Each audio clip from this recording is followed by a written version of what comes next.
வணக்கம். சீமானுக்கு விஜயலட்சுமி தான் முதல் மனைவியா என்ற கேள்வியை நீதிபதி இளந்திரையன் எழுப்பியுள்ளார். இந்த வழக்கை 12 வாரங்களுக்குள் விசாரித்து அறிக்கையை சமர்ப்பிக்க வேண்டும் என்ற உத்தரவையும் பிறப்பித்துள்ளார். நீதிமன்றத்தில் என்ன நடந்தது அப்படின்றது பத்தி தான் இந்த வீடியோல பார்க்க போறோம். இதை குறித்து பேசுறதுக்காக திரு கரிகாலன் அவர்கள் நம்மோடு இணைந்துள்ளார். வாருங்கள், அவரோட பேசுவோம். வணக்கம். வணக்கம் அரவிந்த். நீதிபதிய சீமானோட முதல் மனைவி விஜயலட்சுமி தான் என்ற கேள்வி எழுப்பணும். இது என்ன வழக்கு, நீதிமன்றத்துல என்ன நடந்தது? அதாவது இதுவரைக்கும் வெளியே தான் சீமானினுடைய இந்த அயோக்கியத்தனங்கள், அட்டூழியங்கள் இதெல்லாம் சந்தி சிரிச்சுக்கிட்டு இருந்துச்சு. இன்னைக்கு நீதிமன்ற வளாகத்திற்குள் சென்னை உயர் நீதிமன்றத்தில் சீமானினுடைய யோகிதை, இந்த பாலியல் பொறுக்கித்தனம் இதெல்லாம் சந்தி சிரிக்க ஆரம்பித்துள்ளது. கணம் கோர்ட்டார் அவர்கள் எந்த அளவுக்கு சீமானை விட்டு கிளின்னு கிழிக்க முடியுமோ அந்த அளவுக்கு கிழித்தெடுத்திருக்கிறார்கள். ஓடவும் முடியாது, ஒளியவும் முடியாது அப்படின்ற அளவில் சீமான் மீதான அந்த பாலியல் வழக்கு இன்றைக்கு வந்திருக்குது. சீமான் என்ன கோரிக்கை வச்சாரோ, சீமானுடைய கோரிக்கை என்னன்னா, 2011 விஜயலட்சுமி சீமான் மீது ஒரு புகார் கொடுக்குறாங்க. என் கூட பழகிட்டு, என் கூட உடலுறவு வச்சுக்கிட்டு திருமணம் செய்து கொள்வதாக சொல்லி என்னை ஏமாத்திட்டாரு, இப்ப வேற ஒரு பொண்ணை கல்யாணம் பண்ணிக்கிறாரு அப்படின்ற ஒரு புகாரை காவல்துறையில கொடுக்குறாங்க, வலசரவாக்கம் போலீஸ்ட கொடுக்குறாங்க. அந்த புகார் தான் இன்றைக்கு ஒரு பூதாகரமான பிரச்சனையா உருவெடுத்துட்டு வந்துட்டு இருக்கு. அன்னைக்கு ஜெயலலிதா அரசு 2011 இலை மலர்ந்தால் ஈழம் மலரும் அப்படின்னு ஜெயலலிதாவுக்காக வீரியமாக சீமான் பேசியதற்கு இதுவும் ஒரு காரணம். விஜயலட்சுமி சீமான் மீது கொடுத்த அந்த புகார். அப்ப அப்படி வீரியமாக பேசி ஜெயலலிதா, இரும்பு பெண்மணி, பெண்களுக்காக கரம் கொடுக்கின்ற ஜெயலலிதா என்ன பண்றாங்கன்னா, அந்த வழக்கை கிடப்பில் போடுறாங்க. அடுத்து மீண்டும் எடப்பாடி ஆட்சி காலத்தில் 2019 மீண்டும் இந்த பிரச்சனை வெடிச்சு விஜயலட்சுமி சூசைட் பண்ணிக்கிறாங்க. அந்த முயற்சியில ஈடுபட்டு அப்பல்லோ ஹாஸ்பிட்டல்ல அட்மிட் பண்றாங்க. அன்றைக்கு பாஜகவில் இருந்த காயத்ரி ரகுராம் இவங்கெல்லாம் போய் சப்போர்ட்டுக்கு போறாங்க. ஆனா பொன் ராதாகிருஷ்ணன் தலையிட்டால் அவங்க பின்வாங்க ஆரம்பிச்சிடுறாங்க. இப்படி இந்த வழக்கு தொடர்ச்சியா போயிட்டு இருக்குது. இன்னைக்கு நீதிமன்றத்துல சீமான் தரப்புல சொல்லப்பட்டது என்னன்னா, அந்த வழக்கை 2012 விஜயலட்சுமி வாபஸ் வாங்கிட்டாரு அப்படின்னு சீமான் தரப்பில் ஆஜரான மூத்த வழக்கறிஞர் ஜான் சத்யன் சொன்னாரு. அதே போல 2023 விஜயலட்சுமி கொடுத்த புகார் கமிஷனர் ஆபீஸ்ல, அப்பதான் அவங்க உடைச்சி சொன்னாங்க, 7 முறைக்கு மேல எனக்கு கருக்கலைப்பு நடந்திருக்குது, என்னை கட்டாயப்படுத்தி சீமான் பாலியல் வல்லுறவு வைத்துக்கொள்ள என்னை தூண்டினார் அப்படின்ற ஒரு குற்றச்சாட்டை அங்கதான் வெளிப்படையா வைச்சாங்க. அது சம்பந்தமா மருத்துவ பரிசோதனைகள் கூட கீழ்ப்பாக்கம் மருத்துவமனையில நடைபெற்றுச்சு. அப்ப அந்த புகாரையும் ஜான் சத்யன் நீதிமன்றத்துல என்ன சொல்றாருன்னா, அந்த புகாரையும் அவங்க வாபஸ் வாங்கிட்டாங்க. 2011 கொடுத்ததை 12 வாபஸ் வாங்கிட்டாங்க, 23 கொடுத்ததை உடனடியா வாபஸ் வாங்கிட்டாங்க அப்படின்னு சொல்லி அவர் பேசினாரு. ஆமா, இந்த புகாரை விஜயலட்சுமி வாபஸ் வாங்கிட்டாங்க. ஏன்னா வலசரவாக்கம் போலீஸ் ஸ்டேஷன்ல போய் அவங்க வாபஸ் வாங்கினது இந்த சாட்டை துரைமுருகன் அவன் தான் பணம் கொடுத்து அனுப்புனா அப்படின்ற அந்த விவகாரத்தை அன்றைக்கே விஜயலட்சுமியே ஆடியோ ஆதாரத்தோடு சாட்டை துரைமுருகன் பேசியதை போட்டு காட்டினாங்க. அப்ப இந்த பாலியல் வழக்கு 2011 போடப்பட்ட அந்த பாலியல் வன்கொடுமை வழக்கானது இப்போ வரைக்கும் இருக்குது. இது அப்பொழுதே வாபஸ் பெறப்பட்டாலும் அரசியல் தூண்டுதலின் பெயரால் சில பேர் தூண்டி விடுறாங்க. அதனால விஜயலட்சுமி என் மீது கொடுத்த அந்த புகாரை மீண்டும் காவல்துறை விசாரிக்கிறாங்க. அதனால இந்த வழக்கை திரும்ப பெற வேண்டும். இந்த 2011 போட்டாங்கல்ல அந்த மூல வழக்கு, அந்த எஃப்ஐஆரை ரத்து பண்ணணும் அப்படின்றதுதான் சீமானினுடைய கோரிக்கை. அவருடைய கோரிக்கையை, அவருடைய மனுவை இன்றைக்கு நீதிபதி இளந்திரையன் நிராகரித்து விட்டார், தள்ளுபடி செய்து விட்டார். அதெல்லாம் நீ சொல்ற மாதிரி வழக்கெல்லாம் ரத்து பண்ண முடியாது அப்படின்னு நீதிபதி சொல்லிட்டாரு.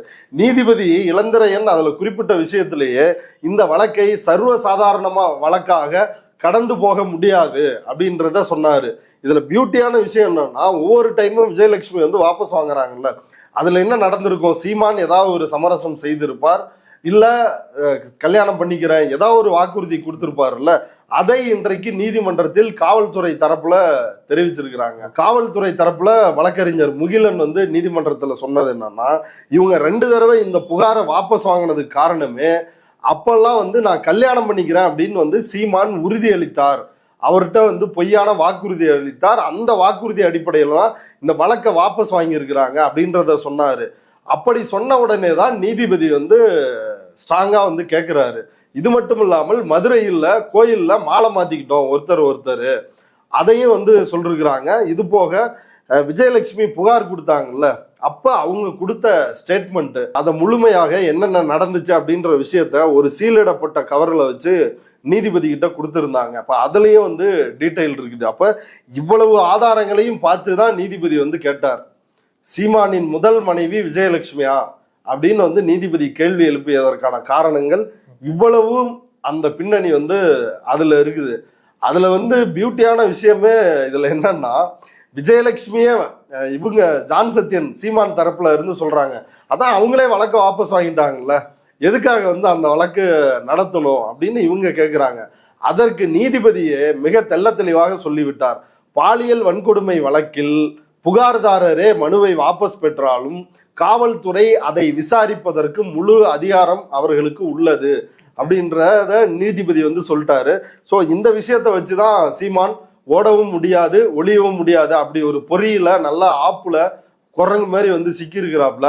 சீமானை இந்த முறை வந்து உரிக்காமல் விடமாட்டாங்க. விஜயலட்சுமி வழக்கை வந்து தள்ளுபடி பண்ணணும்னு சொல்லி அவங்க மனு போட்டிருந்தாங்க, அது முடியாதுன்னு சொல்லி நீதிபதி சொல்லிட்டாரு. வேற என்ன விஷயங்கள் வந்து நீதிமன்றத்தில் நடந்தது? அதாவது அதுல தெளிவா காவல்துறை தரப்புல இருந்து விஜயலட்சுமி கொடுத்த ஸ்டேட்மெண்ட்ல இருந்து என்னன்னா, 2008 to 2011 வரைக்கும் சீமான் பல முறை கட்டாயப்படுத்தி விஜயலட்சுமியுடன் உடலுறவு கொண்டு இருக்கிறார், கட்டாயப்படுத்தி செஞ்சிருக்கிறாரு. இப்ப அதெல்லாம் இன்றைக்கு நீதிமன்றத்துல சொல்லிருக்கிறாங்க. பாருங்க, இந்த பாலியல் பொறுக்கியினுடைய எச்சத்தனங்கள் ஒரு பக்கம், இந்த பொறுக்கி தான் இன்னொரு பக்கம் சொல்றான், பெரியார் சொல்லாதத, பெரியார் வந்து தாயோட உறவு வச்சுக்கலாம், மகளோட உறவு வச்சுக்கலாம் அப்படின்னு பெரியார் சொல்லிருக்கிறாரு, காம இச்சையை தீர்த்துக்கோ அப்படின்னு பெரியார் சொன்னதாக இப்படிப்பட்ட கேடுகட்ட பாலியல் பொறுக்கி தான் பெரியார் மீது அவதூறை பரப்புறான், பொய்ய பரப்புறான். தமிழக மக்கள் வந்து இது எல்லாத்தையும் புரிஞ்சுக்கணும். இவனுக்கு ஏதாவது ஒரு அருகதை இருக்குதா? இவனே ஒரு பாலியல் பொறுக்கி, இந்த பாலியல் பொறுக்கி பெரியார் சொல்லாததை சொன்னாருன்னு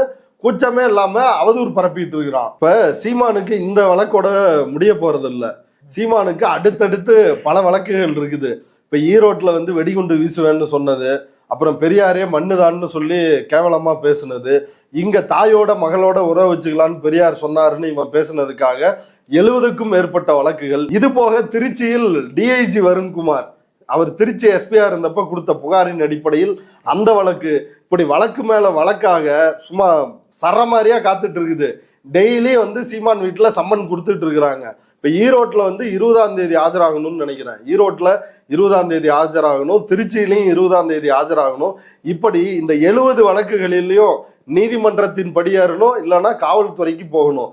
இப்படியான ஒரு நிலைமையில சீமான் இன்னைக்கு வசமா வந்து சிக்கி இருக்கிறான். பாருங்களேன், எவ்வளவு கேவலமா விஜயலட்சுமி என்கின்ற நடிகையை ஏமாற்றி கல்யாணம் செஞ்சுக்கிறேன்னு சொல்லி, மாமா கெட்டவன் இல்ல கேடு கெட்டவன் அப்படின்னு டயலாக் எல்லாம் சொல்லி வீடியோ ஆதாரங்கள் எல்லாமே இருக்குது. அதை எல்லாத்தையும் விஜயலட்சுமி காவல்துறையிட்ட கொடுத்துருக்காங்க.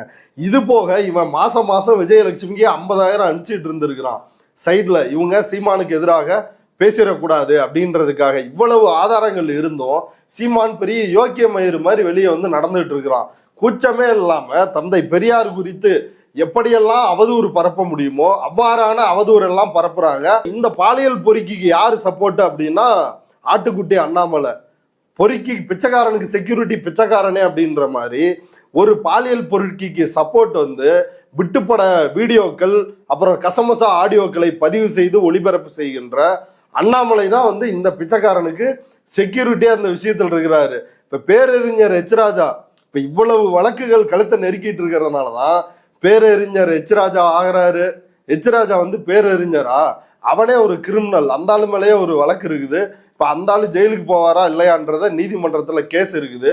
நீதிமன்றத்தை ஹைகோர்ட்டாவது மயிராவதுன்னு அந்த ஆளு ஏற்கனவே பேசின அந்த வழக்கு. இப்ப அந்த ஆளு வந்து இவரை பாராட்டுறாரு. இது போக பாண்டே, இப்படி இந்த பார்ப்பன கும்பலினுடைய பட்டியல் மிகப்பெரிய பட்டியல். இந்த கும்பல் எல்லாம் சேர்ந்துதான் இன்றைக்கு இந்த அயோக்கியனை வந்து காப்பாற்றணும் அப்படின்னு போராடிட்டு இருக்கிறாங்க. இப்ப வரைக்கும் டெய்லி வந்து போலீஸ் வீட்டுக்கு சம்மன் கொடுத்துட்டு இருக்கிறாங்க. நீ எங்கேயாவது ஈரோட்லயோ இல்ல எந்த ஸ்டேஷன்லயாவது நீ ஆஜராகி விளக்கம் கொடுத்தியா? நான் எங்க கேட்குறீங்களோ அங்க நான் கொடுப்பேன் அப்படின்னா, நீ பொதுமன்றத்தில் மக்கள் மன்றத்தில் தந்தை பெரியார் குறித்து அவதூறா பேசிட்டு இப்ப அதுக்கு பிறகு என்ன சொன்னாப்புல, அதெல்லாம் நாட்டுடைமையாக்கணும், அதுக்கு பிறகுதான் நான் ஆதாரத்தை நொட்டுவேன் அப்படின்னு சொன்னா சீமான். அதுக்கு பிறகு என்ன சொன்னா, இல்ல கோர்ட்ல தானே என்ன கேட்டாங்க, நான் கோர்ட்ல தருவேன், இல்ல போலீஸ் ஸ்டேஷன்ல கேட்டா நான் அங்க கொடுப்பேன், எங்க கொடுக்கணுமோ அங்க கிழிப்பேன் அப்படின்னா, இப்பதான் போலீஸ் வந்து உன்னை கிழிக்கிறது கூப்பிடுது இல்ல, நீ போய் கொடுக்கணும்ல ஆதாரத்தை.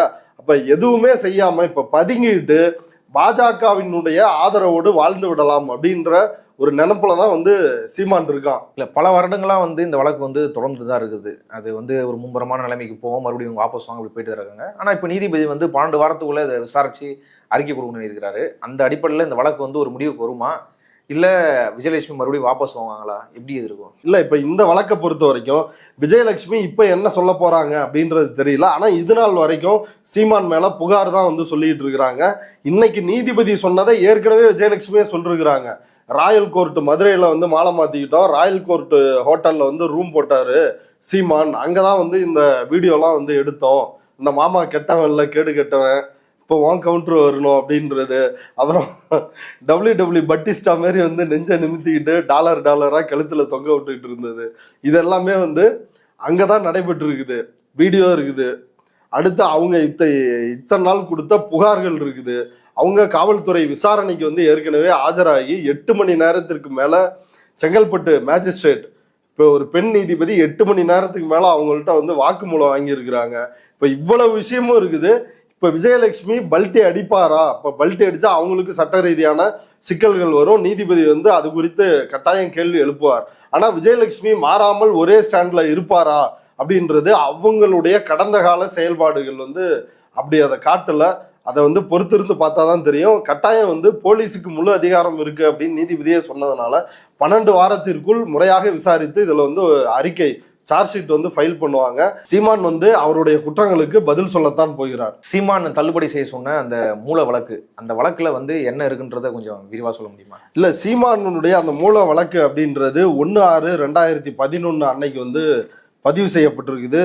6-9 வலசரவாக்கம் ஸ்டேஷன்ல இந்த வழக்கு பதிவாயிருக்குது. இந்த வழக்குல என்னன்னா, சீமான் விஜயலட்சுமி ஏற்கனவே பேட்டிகள்லாம் அவங்க சொன்னதுதான், சீமான் வந்து அந்த ஈழம் குறித்து பேசி ஜெயிலுக்கு போறாரு, ஜாமீன் வாங்கிட்டு வந்து மதுரையில வந்து தங்கி இருக்கிறாரு. அங்க ஃபிளைட் டிக்கெட் போட்டு இவங்களை வந்து வர சொல்றாரு. வர சொல்லி அங்க வந்து ஃபோர்ஸ் பண்ணி பாலியல் வன்கொடுமை பண்ணிருக்கிறாரு. முதல் முறையா அவருடைய ஆபீஸ்லயே வச்சு பாலியல் வன்கொடுமை பண்ணிருக்கிறாரு. இப்படி 2008 இருந்து 2011 வரைக்கும் பல முறை வந்து பாலியல் வன்கொடுமை வந்து பண்ணிருக்கிறாரு. அவங்க வந்து தன்னுடைய புகாரோட 5ஆம் பக்கத்துல குறிப்பிட்டிருக்கிறாங்க. At times when I have resisted to his behavior, he has indirectly threatened me by showing porn videos and saying that I could land up in such a manner in the internet. இப்போ யோசிச்சு பாருங்க, விட்டுப்படத்தை காட்டி வந்து இந்த அயோக்கிய பையன் விஜயலட்சுமி வந்து மிரட்டிட்டு இருந்திருக்கிறான். இதே மாதிரி விட்டுப்படம் எடுத்து வீடியோவை வெளியே விட்டுருவேன் என்னுடைய ஆசைக்கு இணங்கவில்லை என்றால் அப்படின்னு, இப்படியெல்லாம் ஒரு சைக்கோ மாதிரியான டார்ச்சரை இந்த சீமான் தொடர்ச்சியா வந்து கொடுத்துட்டு இருந்திருக்கான். அதுவும் எதன் பேர்ல அப்படின்னா, கல்யாணம் பண்ணிக்கிறேன் அப்படின்ற பேர்ல தான். அப்ப அதே நேரத்துல பல பெண்களோட, பாரதி ராஜாவோட அசிஸ்டன்ட் டைரக்டராக இருந்த ஒரு பெண், அவங்க பேர் குறிப்பிட வேணாம், அவங்க பேர்லயே அவங்களுக்கும் சீமானுக்கும் இடையிலேயே வந்து ஒரு கனெக்ஷன் ஓடிட்டு இருந்திருக்குது. அதையும் அந்த புகார்ல வந்து குறிப்பிட்டிருக்கிறாங்க. இப்படி அவங்கள மேரேஜ் பண்ண போறதா ஒரு தகவல் இருக்குது அப்படின்னு அந்த விஷயத்தையும் வந்து குறிப்பிட்டிருக்கிறாங்க. இப்படி சீமானினுடைய பாலியல் பொறுக்கித்தனத்தை 2011 விஜயலட்சுமி வந்து நிரூபித்து விட்டார். காவல் நிலையங்கள்ல போய் நாளைக்கு இப்ப ஆஜராக போறான், சம்மன் கொடுத்துருக்காங்க அப்படின்னா தம்பிகளுக்கு மெசேஜ் போடுவான், அன்பிற்கினிய தாய் தமிழ் உறவுகளே, நாளை நான் வலசரவாக்கத்தில் என்னை வந்து குமரி அடிக்க போறாங்க, நீங்கெல்லாம் கிளம்பி வாங்க அப்படின்னு மெசேஜ் போடுற மாதிரி சீமான் நீதிமன்றத்துக்கு மெசேஜ் போட முடியல. நீதிமன்றத்துக்கு மெசேஜ் போட்டாப்புலன்னா அடி பிரின்னு பிரிச்சு எடுத்துருவாங்க. அதனால் சீமான் வந்து இப்ப வேற வழியே இல்லை. ஒரு புறம் தந்தை பெரியார் குறித்து, இது பெரியார் மண்ணு இல்ல பெரியாரே மண்ணு அப்படின்லாம் வந்து வாய்கிலேயே பேசிய சீமானை அதே மண்ணில் தான் நம்ம எல்லாரும் வந்து புதைக்க போறோம். ஒரு புறம் பெரியார் குறித்து பேசியது, அந்த வழக்குக்காக சீமான் அலைய போறான் நாய் மாதிரி. இன்னொரு புறம் நீதிமன்றத்தில் நடக்கின்ற இன்னொரு வழக்கு, இன்னொரு புறம் வந்து திருச்சி நீதிமன்றத்தில் நடக்கிற டிஐஜி வருண்குமார் அவர் கொடுத்திருக்கிற வழக்கு. இந்த வழக்குகள் எல்லாம் சீமான கழுத்தை நெரிக்க போகுது. சீமான வந்து தம்பிகள் நினைச்சாலும் காப்பாற்ற முடியாது, பாஜக நினைத்தால் காப்பாற்றலாம். பாஜக வந்து என்ன செய்ய போகிறது? தன்னுடைய செல்ல பிராணியான நாக்பூர் நாயான இந்த சீமானை கண்டிப்பா பாஜக காப்பாற்றுவதற்கான வேலையை செய்யும் அப்படின்னு நான் நினைக்கிறேன். இவ்வளவு நேரம் இந்த செய்தி தொடர்பா உங்க கருத்துக்களை பகிர்ந்து கொண்டதுக்கு நன்றி. நன்றி.